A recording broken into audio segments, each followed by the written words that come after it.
This video is going to look at ethical issues in psychological research. On your specification, it states that you've got to know about ethical issues outlined in the British Psychological Society guidelines and ways of dealing with each of these issues. Now, when you see the word British Psychological Society guidelines in a test, it just refers to all the different types of ethical issues that exist. So all the ones that we go through in this video, they're all outlined in the British Psychological Society guidelines.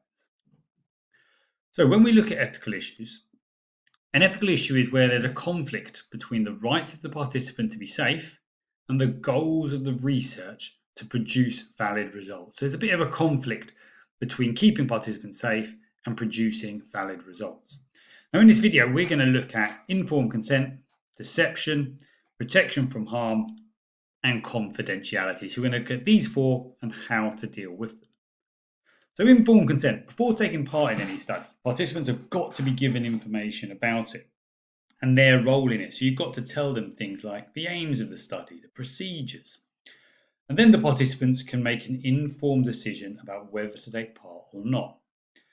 But sometimes in psychology, a researcher can't ask for consent, as it's going to affect participants' behaviour if they knew they were in a study. Remember, in psychology, we want to study natural behaviour as much as we can. But as soon as someone knows they're in it, that's going to change how they behave.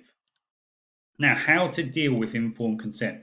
First thing you should do is ask participants to sign a consent form before the study. Now, this consent form should outline things such as the aims of the study and what it's actually going to involve from the participants. And if they're under 16, you should really be getting parental consent. The next one we're going to look at is deception. Now, participants should not be deceived. They shouldn't be lied to or misled about the aims of the study. And if they are deceived, then they can't really give their full consent to take part. Now, in psychology, you should only deceive participants if it benefits the research, and if that really outweighs actually deceiving them. Now, how do we deal with deception? Well, if you do have to deceive people, because again, sometimes we can't tell them everything about a study because we want to measure their natural behaviour, then you must debrief the participants and tell them why they were deceived. And also, you've got to give them the option to withdraw their data. Next one is protection from harm. So participants should not be placed at risk, whether that's physically or psychologically. They shouldn't be stressed too much. They shouldn't even really be embarrassed beyond what would happen in normal everyday life. How do we deal with this one? Well, at the end of the study, if you found out participants were struggling psychologically, you could offer them counselling. And finally, we're going to look at confidentiality. Now, this is the idea that all personal details of participants should not be published. Their name, their address, date of birth, none of that should be published.